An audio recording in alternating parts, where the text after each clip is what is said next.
जो लोग अभी भी मांसाहार के पक्ष में या दूध पीने के पक्ष में तर्क देते हैं, उनका आखिरी तर्क हमेशा यही होता है कि हमारा ट्रेडिशन ऐसा रहा है या हमें उसका स्वाद अब ज़बान पे लग गया है। कह रहे हो कि साहब ज़बान पे स्वाद लग गया है, मैं दूध नहीं छोड़ सकता, मैं मांस नहीं छोड़ सकता। ये भैंस का दूध तो भैंस के बच्चे के लिए, पड़वे के लिए होता है, उसने तुम्हें कैसे दे दिया? और वो जो इंजेक्शन मारा जाता है उससे भैंस को इतनी ज़बरदस्त पीड़ा होती है, जैसे कि डिलीवरी के समय औरतों को दर्द होता है ना, गर्भाशय में उतना दर्द होता है भैंस को, उसका दूध छूट जाता है। तो पूरी धरती की आबादी के बराबर एक दिन में मछली कटती है। मछली हमें लगता है कि ये दूर की किसी प्रजाति की, हमें उसका दर्द नहीं दिखाई देता। मछलियों की तो मांसाहारी ये औकात मानते हैं कि उनको गिनते भी नहीं हाउ मेनी यूनिट्स या हाउ मेनी इंडिविजुअल्स, उनको गिना जाता है किलो के भाव।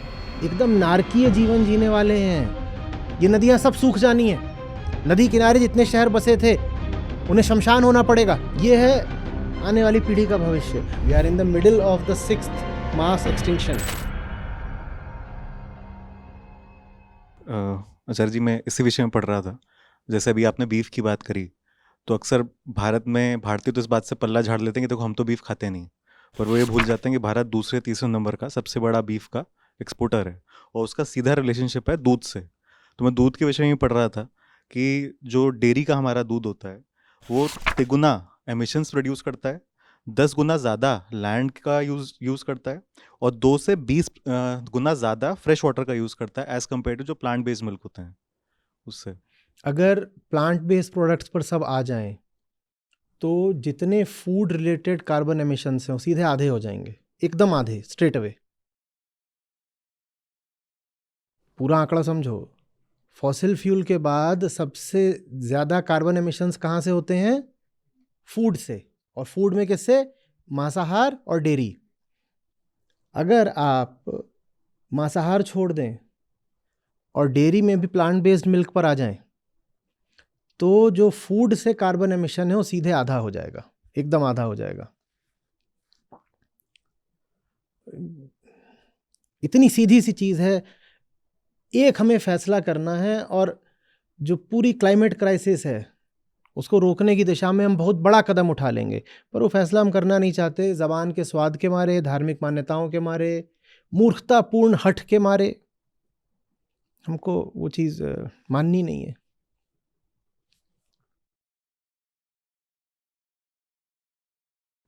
पर इसमें मैंने एक चीज़ और देखी है कि जो लोग अभी भी मांसाहार के पक्ष में या दूध पीने के पक्ष में तर्क देते हैं, उनका आखिरी तर्क हमेशा यही होता है कि अब मतलब क्या करें, हमारा ट्रेडिशन ऐसा रहा है या हमें उसका स्वाद अब ज़बान पे लग गया है, और उससे आगे फिर कुछ मैं तो बात फिर करते कह नहीं। रहा हूँ ना, आपको बता दिया जाए आप घर में सिगरेट पीते हो, आपको बता दिया जाए आपके बच्चे के फेफड़े में कुछ समस्या है, बच्चा मर जाएगा, आप कहोगे मुझे तो ज़बान पे सिगरेट लग गई है, मैं तो सिगरेट पीऊंगा ही पीऊंगा? कहोगे क्या? आप छोड़ दोगे? आप न जाने कितनी चीज़ें छोड़ दोगे अगर आपको बता दिया जाए कि उन चीज़ों का छोड़ना ज़रूरी है आपके बच्चे की ज़िंदगी के लिए। ये बात जनरल अवेयरनेस में आ नहीं रही है पब्लिक में कि हमारे बच्चे एकदम नारकीय जीवन जीने वाले हैं। वो पीढ़ियां बीत गईं जिन्होंने पृथ्वी पर किसी तरीके का संतुलन देखा था।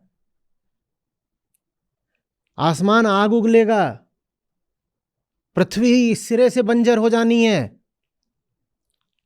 शहर ही नहीं देश के देश डूब जाने हैं।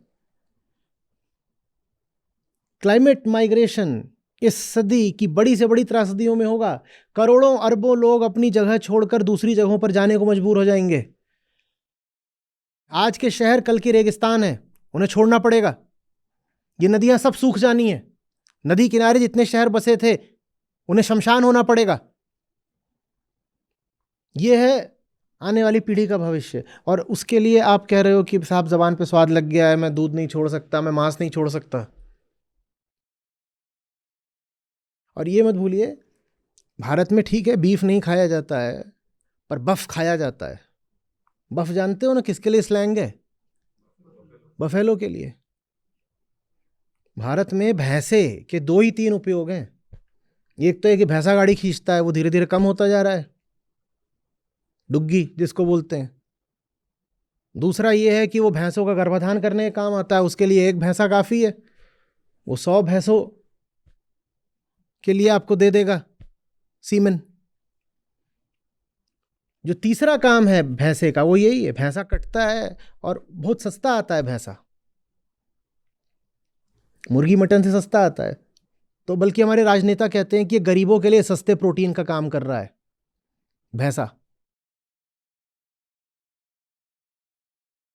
बिना ये जाने कि वो जो भैंसा है वो विशेषकर भारत जैसे देश को कहीं का नहीं छोड़ रहा, उसका मांस, उसका स्लॉटर।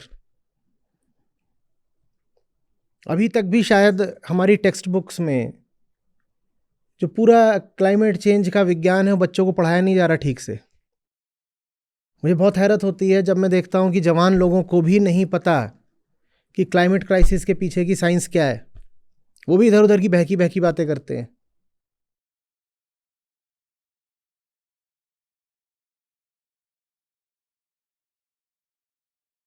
अक्सर इसमें एक चीज़ मैंने और देखी है कि जिन लोगों का जो लाइवलीहुड है वो इन सारे उद्योगों से जुड़ा हुआ है, वो इस पर बहुत मतलब गुस्सा भी हो जाते हैं और आक्रोशित भी। कि हमारी लाइवलीहुड का क्या होगा। अब बहुत सारे देशों में बहुत तरह की चीज़ें किसी समय पर चलती थी, फिर उनको वर्जित कर दिया जाता है। वर्जित कर दिया जाए तो जो लोग उसमें लगे तो सब बोलेंगे कि हमारा क्या होगा। मान लो किसी देश में चोरी चकारी चलती थी, फिर नियम सख्त करके कानून लाके वर्जित कर दिया जाए तो सारे चोर बोलें कि अब हमारी आजीविका रोजी रोटी का क्या होगा। तो ये कौन सा तर्क है? मूर्खतापूर्ण तर्क है। ये पहले वेलिंग होती थी। कितनी चीज़ें थी जो पहले अनुमत थीं अब वर्जित हैं, उसमें आप तर्क दो कि उन लोगों की लाइवलीहुड का क्या होगा, तो ये मूर्खतापूर्ण तर्क है। और एक बात बताता हूँ, एग्रीगेट लेवल पर क्लाइमेट चेंज इकोनॉमी को लॉस देता है ना। माने अगर आप उसको रोक दो, ये सारे धंधे रोक दो जिनसे क्लाइमेट चेंज और बढ़ता है, तो इकोनॉमी को फ़ायदा होगा। वो जो फ़ायदा होगा, वो जो सरप्लस जनरेट होगा, वो उन लोगों को दे दो ना जिनकी लाइवलीहुड पे असर पड़ा था। नहीं समझे? एक मोहल्ले में, एक बहुत छोटा उदाहरण ले रहा हूँ, उदाहरण है, समझना चाहोगे तो समझ पाओगे। एक मोहल्ले में एक साहब कहीं से एक सड़ा हुआ डीजल जनरेटर ले आए थे और उसको खूब चलाते थे। कोई पूछा कि क्यों चलाते रहते हो हर समय? वहाँ बिजली कट जाती थी, वो चलाते थे। कोई क्यों चलाते रहते हो? बोले मेरे घर के भीतर कुछ काम होता है जिसमें मुझे चाहिए होती है बिजली, और अगर ये मैं नहीं चलाऊँगा डीजल का जनरेटर तो मुझे हर महीने 10,000 रुपये का नुकसान हो जाएगा, तो मैं इसलिए चलाता हूँ। और वो जो डीजल का जनरेटर चल रहा है उसके धुएं से मोहल्ले में 20 लोग बीमार पड़े हैं, और वो जो 20 लोग हैं वो सब प्रतिमाह अपनी दवाइयों पे डॉक्टर पे 5-5 हज़ार का खर्चा कर रहे हैं। 20 लोग बीमार पड़े हैं और वो प्रतिमाह खर्चा कर रहे हैं 5,000 का। तो पूरे मोहल्ले पे उस डीजल जनरेटर का क्या असर हुआ है? जिसके घर में चल रहा है उसको 10,000 का फायदा, और पूरे मोहल्ले को क्या हुआ है? 20 लोगों को 5-5 हज़ार का नुकसान, माने 1 लाख का नुकसान। ठीक है, कुल मिलाकर के मोहल्ले को क्या हो रहा है? 90,000 का नुकसान। अब अगर हम वो डीजल सेट फेंक देते हैं तो पूरे मोहल्ले को क्या हो गया? 90,000 का फायदा। ये जो भाई रो रहे हैं कि मेरे 10,000 का नुकसान हो गया, उस 90,000 में से 10,000 इनको दे दो, तो भी 80,000 का नेट सोशल सरप्लस निकला ना? निकला ना? हाँ, यही क्लाइमेट चेंज की भी इकोनॉमिक्स है। It's a social tragedy, it's a tragedy at the aggregate level. 2-4 लोगों को इससे फायदा हो जाता है। उदाहरण के लिए अब कोई स्लॉटर हाउस है, उसको तो फायदा हो ही रहा है भैंस काटने से, पर वो जो भैंस का तुम कर रहे हो वो एग्रीगेट लेवल पर, सोशल लेवल पे, नेशनल और ग्लोबल लेवल पर बहुत बड़ा एक निगेटिव इकोनॉमिक फैक्टर है। समझ में आ रही बात? तो ये गलत तर्क है कि कुछ लोगों को नुकसान हो जाएगा। जिनको नुकसान हो जाएगा उनकी भरपाई करी जा सकती है। और ये बात मोरल भी नहीं है कि तुम्हारा नुकसान हो, तुम काम गलत कर रहे थे, तुमने काम चुना क्यों? और एक जागरूक नागरिक होने के नाते तुम्हें खुद भी कहना चाहिए कि मैं ये काम नहीं करूंगा। चलो कोई बात नहीं, मैं समझता हूँ रोजी रोटी का सवाल है, पेट चलाना होता है, समाज भरपाई कर देगा, लेकिन ये काम बंद करो। इसी से जुड़ा एक तथ्य मेरे सामने था अभी। वर्ल्ड इकोनॉमिक फोरम ने पूरी दुनिया के लिए एक रिपोर्ट निकाली थी, उसमें उन्होंने बात कही थी कि यदि अभी हम ऐसे स्टेप्स लें जिससे हम क्लाइमेट चेंज को रोक सकें, उसे 2 डिग्री से नीचे रोक सकें, तो उसमें खर्चा आएगा $6 ट्रिलियन का, यूएसडी का। पर यदि हम ऐसा नहीं करते हैं तो सिर्फ 2050 तक है, 2050 का माने अगले 20 साल के अंदर हमें नुकसान होगा कम से कम $40 ट्रिलियन का। तो ये है नेट ग्लोबल सरप्लस जो आप बचा सकते हो, और नहीं बचाओगे तो उसकी अपॉर्चुनिटी कॉस्ट कितने ट्रिलियन डॉलर की है अभी सुन लिया तुमने। पूरी दुनिया के लिए ये सेंसिबल बुद्धिमानी की बात है कि तुम इसको रोको। और ये बात सिर्फ नैतिक नहीं है, इसमें सिर्फ कोई मोरल बेनिफिट नहीं है, इसमें सीधा सीधा इकोनॉमिक बेनिफिट भी है। इसमें कई लोग ये भी आंकड़ा देते हैं कि जो एमिशंस की कमी होगी वो तो एक तरफ है, साथ में जो एग्रीकल्चर लैंड अभी हम यूज़ कर रहे हैं जानवरों के लिए खाना बनाने के लिए, वो सारा लैंड हम दोबारा से फॉरेस्टेड बना सकते हैं, बिल्कुल जिसकी अपनी और कहते हैं बेनिफिट्स हैं कि हम कितना बिल्कुल CO2 उसमें अब्जॉर्ब कर सकते बिल्कुल हैं, बाकी सब बिल्कुल चीज़ें। बिल्कुल बिल्कुल। लोग कहते हैं पेड़ लगाना है, भाई पेड़ मत लगाओ, वो काम रोक दो जिससे जंगल कट रहे हैं। पर ये सीधी सी बात नहीं समझ में आ रही। कह रहे हम पेड़ लगाएंगे, अरे यार तुम पेड़ रोप दोगे और 20 साल में बड़ा होना से बकरी चढ़ जाएगी। पेड़ लगा के तुम दिन रात उसकी तुम देखभाल करोगे क्या? और जंगल में पेड़ आता है, पेड़ के लिए भी एक इकोसिस्टम होता है, वहाँ पर पेड़ बड़ा हो सकता है। तुम अपने मोहल्ले में पेड़ लगा रहे हो, पूरे ग्रेटर नोएडा में खोजो तुमको मिलते हैं बड़े बड़े वृक्ष।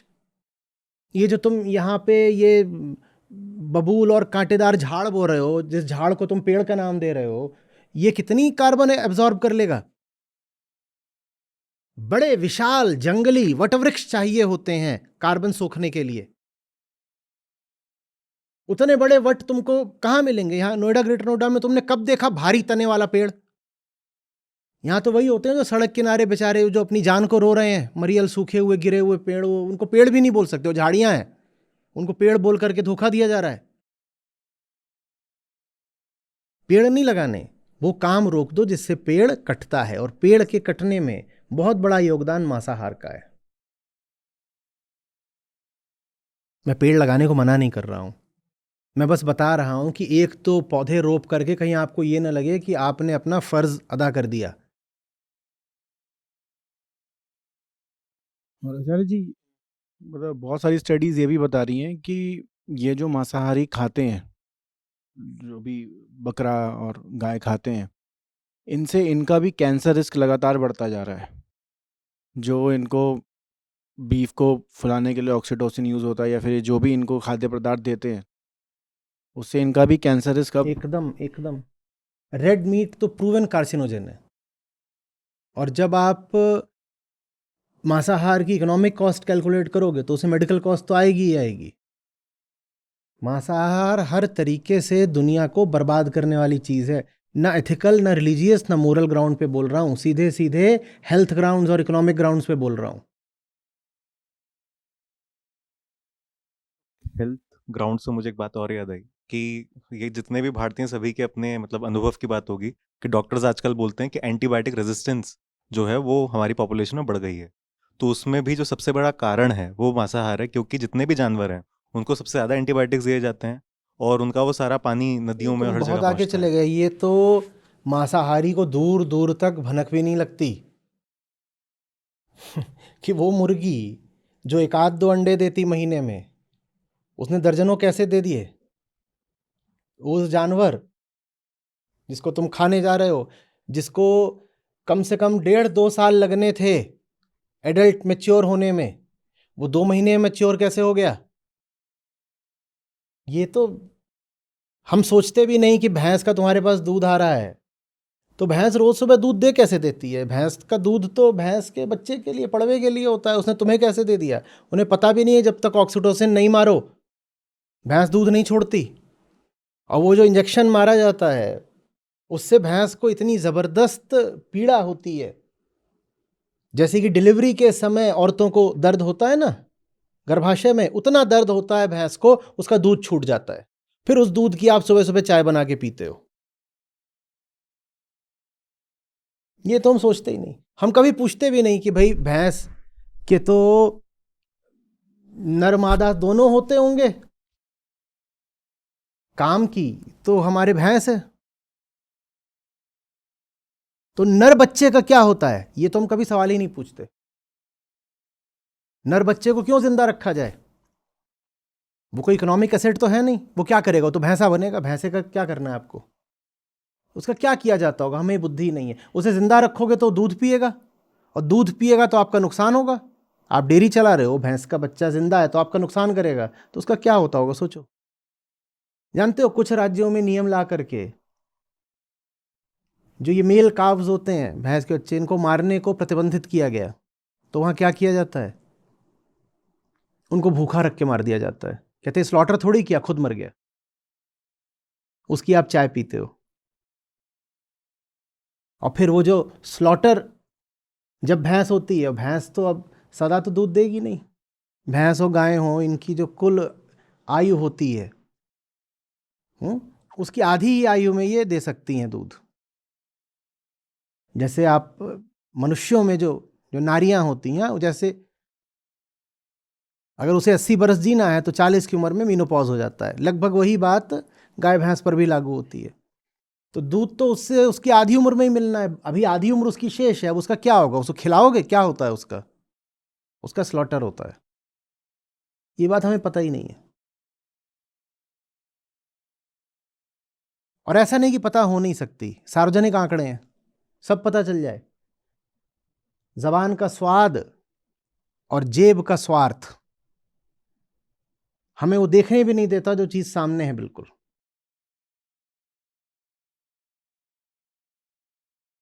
अभी कुछ दिनों पहले की बात थी कि जो हमारी गीता कम्युनिटी है, वहाँ पे एक साथी ने एक फ़ोटो शेयर करी थी, जहाँ पे क्योंकि एक भैंस दूध नहीं दे रही थी, तो उसके मरे हुए बच्चे की खाल के अंदर भूसा भर के उसको वहाँ हाँ टिका हाँ दिया था, उसको हाँ ये भ्रम देने के लिए कि तुम्हारा बच्चा हाँ हाँ पास में है। हाँ हाँ, ये बहुत कॉमन प्रैक्टिस है। और बहुत सारी ऐसी जगहें हैं, और बहुत सारे ऐसे व्यंजन हैं जिसमें जो छोटा बच्चा होता है ना, चाहे वो भेड़ का हो, गाय का हो, भैंस का हो, किसी का हो, उसका जो मांस होता है नर्म, वो दुगुने तिगुने दाम पे जाता है। तो उस छोटे बच्चे को स्लॉटर करने का ये एडेड इंसेंटिव होता है। इसका मांस दुगने तिगने चौगुने दाम पे जाएगा। ये है मांसाहार। खैर, ये जो भी आप बातें कर रहे हो, ये क्लाइमेट चेंज से थोड़ा हट के हैं। अब हम आ गए हैं एनिमल वेलफेयर वाले मुद्दे पे जो आप बात बोल रहे हो। शुरुआत हुई थी क्लाइमेट चेंज से। जितनी दूर तक जाओगे, जिस दिशा में जाओगे, आप यही पाओगे कि मांसाहार जैसी नारकीय चीज दूसरी नहीं है। फिर एथिकली नहीं बोल रहा हूं, किसी पंथ, दल, समुदाय, संप्रदाय का होने के नाते नहीं बोल रहा हूं। सीधे सीधे एक मनुष्य के नाते पृथ्वी के भविष्य को देखकर बोल रहा हूं। इसी में एक आचार्य जी, जो जो मछली की बात आती है कि मछली कहीं पर ऐसा होता है कि वो और चीज़ें नहीं खाते हैं मांस में, लेकिन मछली खाते हैं। तो मछलियों पर मैं देख रहा था 2.77 ट्रिलियन मछलियाँ पर ईयर मरीन एनिमल्स पूरे तो करते हैं, जो कि अगर हम एक दिन का निकालें तो पूरी धरती की आबादी के बराबर एक दिन में मछली कटती है। जिसको आप मरीन लाइफ बोलते हो, उसका और क्लाइमेट चेंज का भी बड़ा गहरा नाता है। मछलियाँ जो अंडे देती हैं, वो बहुत टेम्परेचर सेंसिटिव इकोलॉजी में देती हैं। बहुत सारी मछलियों की स्पीशीज। ओशन सबसे बड़ा टेम्परेचर सिंक होते हैं। जब टेम्परेचर बढ़ेगा ना, सबसे ज़्यादा उसे ओशन एब्जॉर्ब करते हैं। तभी तो ग्लेशियर पिघलेगा, तभी तो जल स्तर बढ़ रहा है। और ये जो ओशनिक टेम्परेचर का चेंज है, ये मरीन लाइफ को बिल्कुल ध्वस्त कर देगा। जब मछली का अंडा ही नहीं ना बचेगा, ना मछली अंडे देगी, पूरा जो उसका इकोसिस्टम है वो गड़बड़ है, हो जाएगा। तो कहाँ से उसकी पूरी प्रजाति ही बचेगी?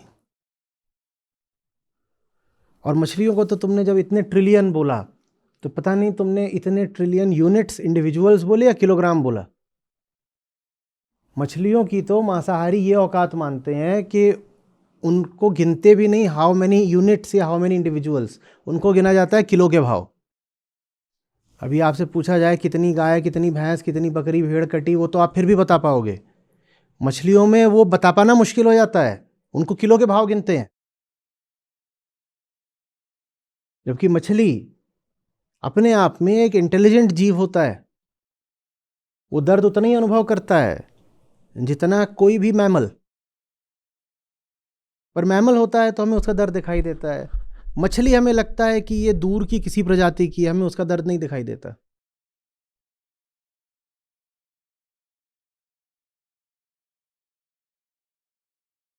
क्लाइमेट चेंज रिलेटेड डेटा है, उस पे ही फोकस्ड रहो। अगर आप उसके एथिकल और इमोशनल इश्यूज पर जाओगे तो बात बहुत दूर तक निकल जाएगी।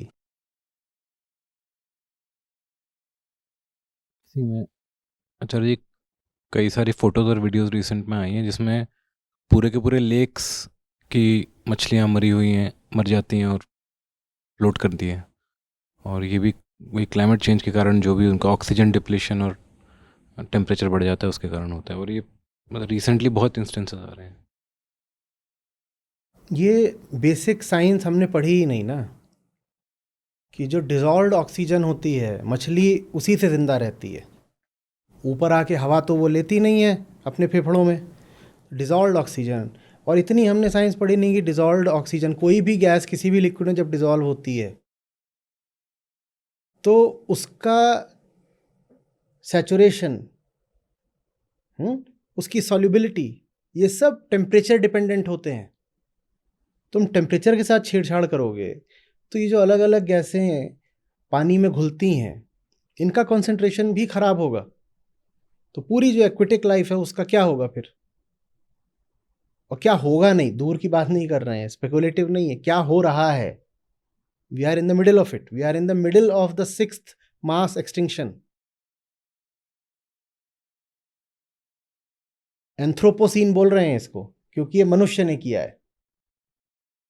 जैसे सिर्फ ग्लोबल वार्मिंग नहीं बोलते, एंथ्रोपोजेनिक ग्लोबल वार्मिंग बोलते हैं ना, वैसे ही हम जिस युग में चल रहे हैं एंथ्रोपोसीन है, ये हमने करा है। एंथ्रोपो माने मनुष्य से रिलेटेड।